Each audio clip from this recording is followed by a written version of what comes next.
আমরা আল্লাহর দরবারে শুকরিয়া আদায় করছি, এদেশের জনগণের প্রতি শুকরিয়া আদায় করছি, তাদেরকে অসংখ্য ধন্যবাদ প্রদান করছি। তারা ধৈর্য ধরে এই ত্রয়োদশ জাতীয় সংসদ নির্বাচনে অংশগ্রহণ করেছেন এবং ভোট প্রয়োগের পর ভোট পাহারা দিয়েছেন। দুই একটি ছোটোখাটো বিচ্ছিন্ন ঘটনা ছাড়া উল্লেখ করার মতো তেমন কোনো ঘটনা ছিল না। বলতে গেলে শতকরা শতভাগই শান্তিপূর্ণ নির্বাচন অনুষ্ঠিত হয়েছে।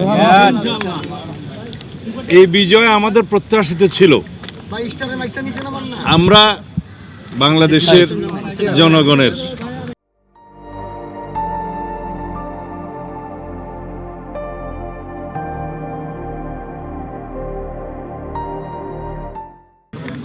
যে স্রোত বিএনপির অভিমুখে দেখেছি, আমাদের নেতা জনাব তারেক রহমান যেখানেই গিয়েছেন তিনি স্বদেশ প্রত্যাবর্তনের পরে যেই অভ্যর্থনা পেয়েছেন, আমরা তখনই এদেশের মানুষের মন বুঝতে পেরেছি। তারা অপেক্ষা করছে দীর্ঘ 17 বছর পরে গণতান্ত্রিকভাবে একটা নির্বাচনে অংশগ্রহণ করে ভোটাধিকার প্রয়োগ করে এদেশের নতুন যাত্রা শুরু করার জন্য।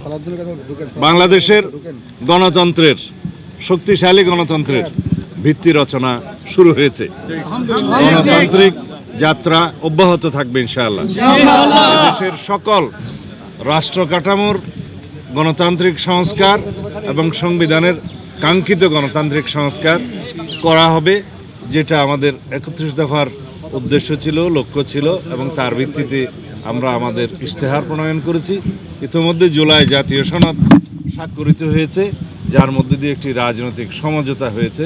এটা একটি রাজনৈতিক সমঝোতার দলিল, তা অক্ষরে অক্ষরে পালন করা হবে। আমরা আশা করছি বাংলাদেশের এই জাতীয় সংসদ স্বাধীনতার পরে সবচাইতে বেশি আইন প্রণয়নকারী জাতীয় সংসদ হবে এবং সংবিধান সংশোধন করবে জন আকাঙ্ক্ষার ভিত্তিতে।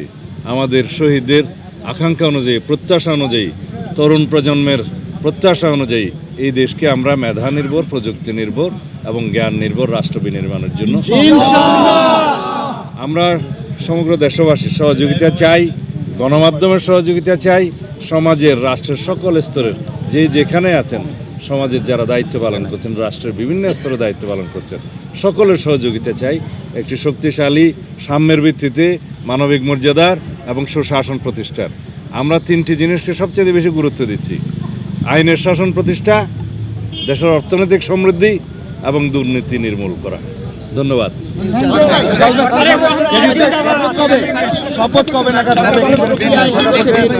গুরুত্বপূর্ণ বিষয় হচ্ছে, আমরা আশা করছি আজকে বিকেলের মধ্যে নির্বাচন কমিশন আনুষ্ঠানিকভাবে গেজেট নোটিফিকেশনের মাধ্যমে ফলাফল ঘোষণা করবেন এবং তারপর থেকে ক্ষণগণনা শুরু হবে সংসদ সদস্যদের শপথ নেয়ার বিষয়টি।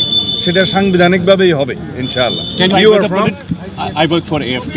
AFP. Are you satisfied with the political process, because one of the major parties was out of the contest? How satisfied are you with the political process? Of course, the people of the country, they know this is very much inclusive election. And if you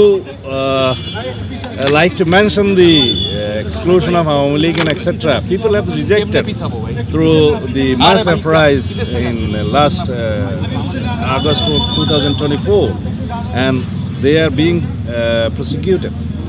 And also the investigation is going on as against the political party Awami League.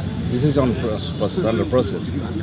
I hope the prosecution will file the allegations against the Awami League as party. One last question about extradition of Sheikh Hasina from India. Would you? Oh yes, we always press for her extradition according to law. This is in between Foreign Ministry of Bangladesh and Foreign Ministry of India. We also ask the government of India